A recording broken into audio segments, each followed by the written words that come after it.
Hey you guys, it's Britt. Tonight we're here to talk about the kind of Resilient Jenkins sideshow. I did a video on this a couple of weeks back and I had some updated thoughts and some, I guess, a bit of free advice to the person that's in the middle of this that chose to insert themselves into this situation. But I just wanted to talk for a few, so if you're interested, please keep watching.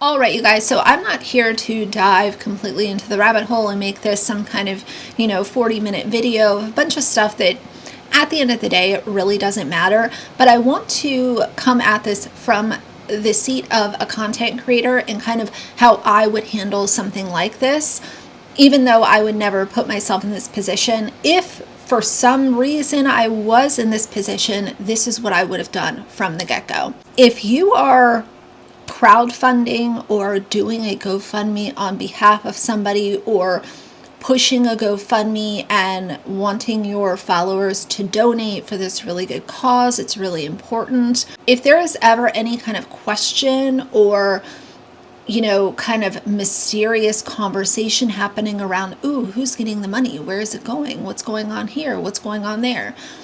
The easiest way to remedy that is not to make an Excel spreadsheet that you created yourself. The easiest way to show people that you're being honest is to pull statements.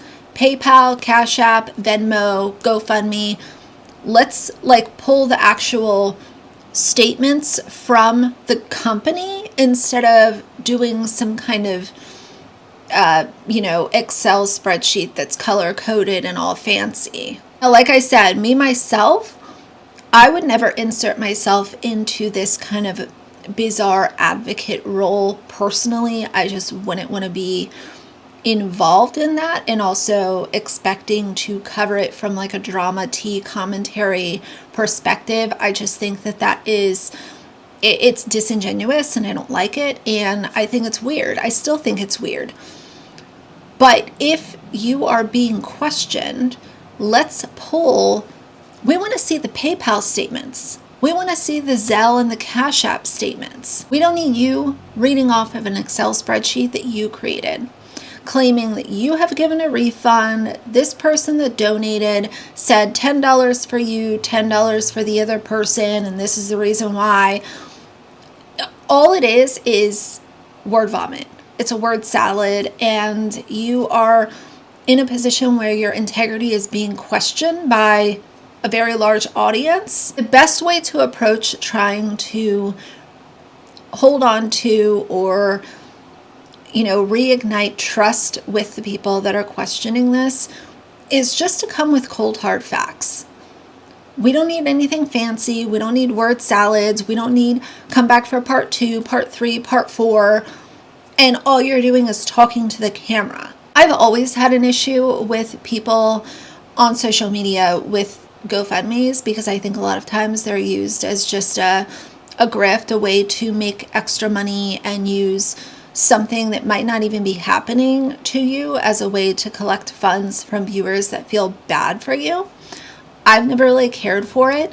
I think that there's a time and a place where GoFundMe really does make sense, and it's very, very helpful for some people. But the way that I see it being used on social media, to me, just makes me feel a little icky. I don't fully trust a lot of the GoFundMes that these people create because it's a lack of receipts and just,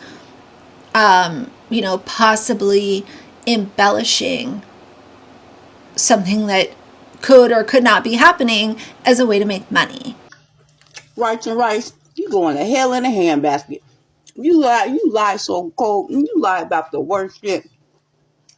I can't believe you did. Actually, yeah, I can, because you got that white two woman savior complex going on just like Stephanie.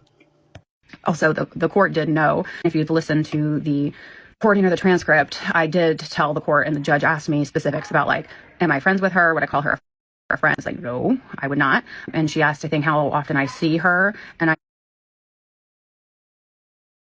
protect Desiree. And so it's this balance of me trying to protect her versus trying to be truthful about things. And I am still conflicted about it because I don't want her to look worse. And so I'm trying not to share my, opinions about this situation. I'm just trying to provide the facts as much as possible. And the Discord then gets into more of like to donate directly to me so that I could pay for the consultation and then maybe even raise more money, right, for her that wasn't through GoFundMe, because the fees, and we just weren't, it felt like Desiree didn't really love the GoFundMe. So we thought this might be a better way to do it.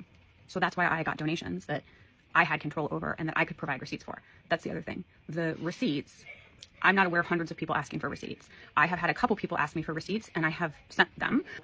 I sent her in total $990. But I remember the first time I did that, I hadn't even gone into these accounts to like transfer the funds. They were just sort of sitting there. And so I remember telling her that I was like, I haven't even like moved that money out of Venmo or out of PayPal. I haven't moved it. So technically I didn't even have it yet because I didn't realize it was like going to be an urgent thing. The retainer had been paid. So I was like, it can just live there. But then Desiree was asking me for money from these donations. So then I was like, okay, yeah, of course I owe you this. So I ended up sending her $990 total. But at first it was actually my money. Like I was sending her my money, assuming that like these payouts from PayPal and Venmo were going to work and it would be fine. Just like I paid for the consultation and got reimbursed from this money that came in. So that's why it wasn't just like this clean, like here's a chunk of money. Now, the only time there was that was on, I'm going to say it was June 22nd. That was the day she had her first visit and it was not a good day. And that is when I asked people to donate to me so that I was trying to be secretive so that I could then say like, hey, Desiree, here's money that people sent to you to do whatever you want with. Nobody's going to, and Desiree has this. Okay.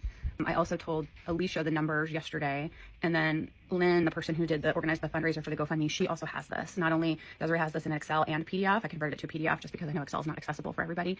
So I sent that information to her last week.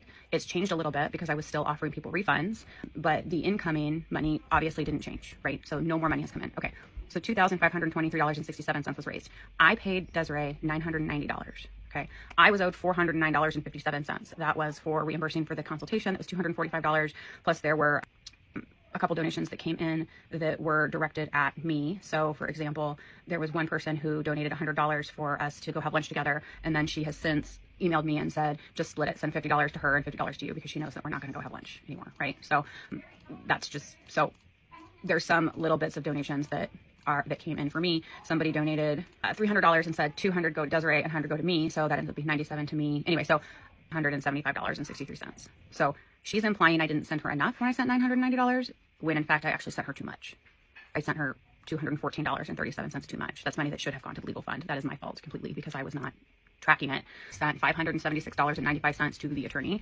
I sent it by check, so I don't know when they'll reflect it on her account, but it will probably be, it should be for her July bill. I don't think, it's going to be just a small help towards what she actually owes, but that money has been sent. So I am no longer... Even though I have been very victimized and I'm so busy, I have no idea what's going on. She have to be patient with me, but I managed to make a PDF of my spreadsheet because I know that Excel is not accessible to Black people. I mean, everyone.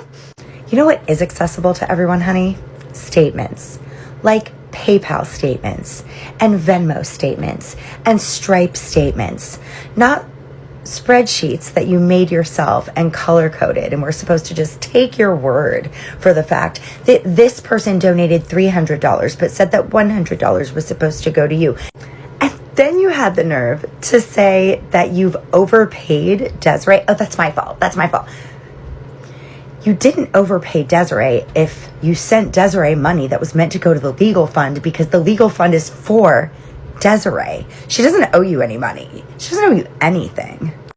At the end of the day, the only productive thing that you've really done for Desiree is send an email to someone that you met once at a networking event at a conference to see if they could be her attorney. Anything else you did, you had no business doing. In April, you doxed Desiree's son. You doxed all of the Jenkins, including Desiree's son, and your account got banned. Sorry about that. Not sorry. Then in May, you reach out to Desiree, you lie to her and tell her that Oregon does not have guardians ad litem, even though they do, and you offer her your help so that you can insert yourself. Because then by June, you've gone from 15 followers to 15,000 followers. You've thrown Desiree under the bus in a Discord that you first said you didn't have, then said you did have, when an abundance of proof came out because you are a liar. It's embarrassing that you have come back on here with your word salad to cause more chaos. Apparently you're married to a pastor. go sit down, go pray, go get a life, get yourself some help. This is all very disturbing. You're embarrassing yourself. Be gone before somebody drops a house on you, ho. But anyway, that's my whole deal with this entire situation. Those are going to be my final thoughts. I'm not going to continue to cover this because I just think that it's a big old waste of time.